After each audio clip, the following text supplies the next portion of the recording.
नमस्कार दोस्तों, आज बात करेंगे एक इम्पॉर्टेंट डेवलपमेंट पर। वो डेवलपमेंट ये है कि नेटो के जनरल सेक्रेटरी मार्क रूट ने मोदी और पुतिन की बातचीत के बारे में एक गलत बयान दिया है, जिसको भारत के विदेश मंत्रालय ने स्पष्ट रूप से नकार दिया है। तो आइए इस पूरे घटनाक्रम को समझते हैं और जानने की कोशिश करते हैं कि आखिर नेटो जनरल सेक्रेटरी ने ये बयान क्यों दिया था, ट्रंप का इसमें क्या रोल है और भारत पर वो क्या दबाव डालना चाहते हैं। तो देखिए, बेसिकली क्या हुआ कि जो नेटो के जनरल सेक्रेटरी हैं मार्क रूट, उन्होंने एक अभी हाल में ही इंटरव्यू देते हुए एक बयान दिया। जब उनसे पूछा गया कि टैरिफ का जो ट्रंप टैरिफ लगाते हैं, कभी पलट जाते हैं अपनी बातों से, तो इसका क्या असर होगा।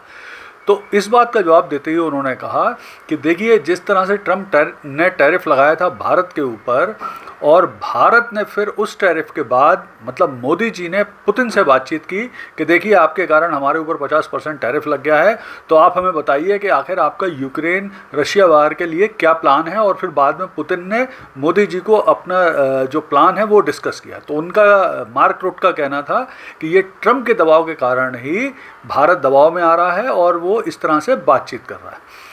इस बात को लेके अच्छा, यहाँ पर एक चीज़ ध्यान रखिए कि ये मार्क रूट वही व्यक्ति हैं जो ऑलरेडी कुछ समय पहले ट्रंप को अपना डैडी बोल चुके हैं कि ये हमारे डैडी हैं। और ट्रंप ने भी इस बात को कई बार सार्वजनिक तौर पे बोला है, और उन्होंने तो ये तक बोला कि मैं इनका डैडी नहीं हूँ, ये मेरे डैडी हैं। तो इस तरह की बातचीत भी मतलब बड़ी इनकी प्रसिद्ध है।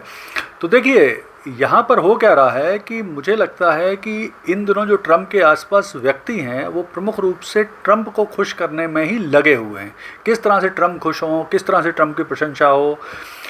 तो अब पहले तो हम समझ लेते हैं कि आखिर विदेश मंत्रालय के प्रवक्ता ने क्या कहा। तो भारतीय विदेश मंत्रालय के प्रवक्ता ने स्पष्ट रूप से कहा कि ये जो बात मार्क रूट बोल रहे हैं वो तथ्यात्मक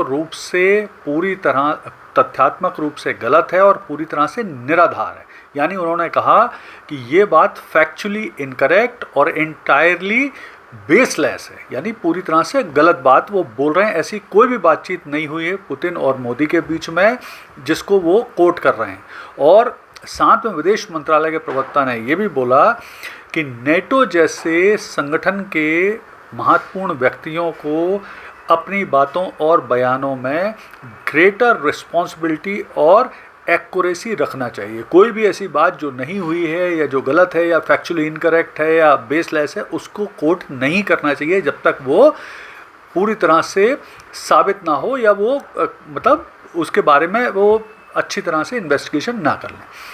यहाँ पर मैं जो बात कर रहा था कि इन दिनों जो ट्रंप घिरे हुए हैं ऐसे लोगों के साथ, ऐसे प्रवक्ताओं के साथ, ऐसे व्यक्तियों के साथ जो लगातार उनकी प्रशंसा कर रहे हैं, उनके हिसाब से चल रहे हैं। आपको याद होगा कि कल पाकिस्तान के जो प्रधानमंत्री शहबाज शरीफ, उन्होंने भी यूएनओ में भाषण देते हुए ट्रंप की बहुत प्रशंसा करी और ये भी बोला कि ऑपरेशन सिंदूर उनकी वजह से ही रुका और इसलिए हम उनके लिए रिकमेंड कर रहे हैं नोबेल पुरस्कार।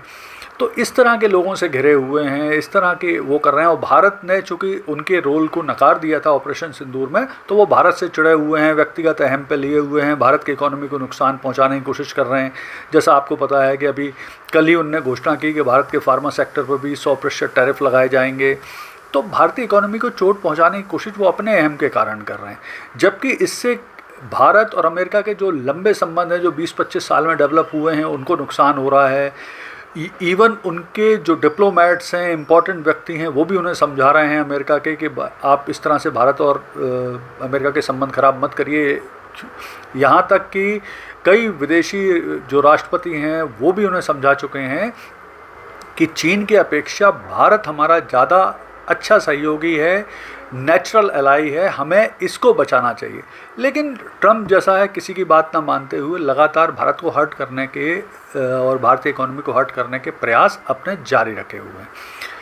यहाँ पर ध्यान रखना आवश्यक है कि विदेश मंत्रालय ने स्पष्ट तौर पे इस बयान को डिनाई करने के साथ साथ ये भी बोला कि ये बातें जो मार्क रूट की बातें हैं ये मोदी जी को रिप्रेजेंट करती हैं, यानी उनकी गलत छवि प्रस्तुत करती हैं। तो इससे बचना चाहिए और बहुत सही तरीके से विदेश मंत्रालय के प्रवक्ता ने मार्क रूट की बातों को डिनाई किया और उनको भविष्य के लिए सावधान होने के लिए बोला। धन्यवाद।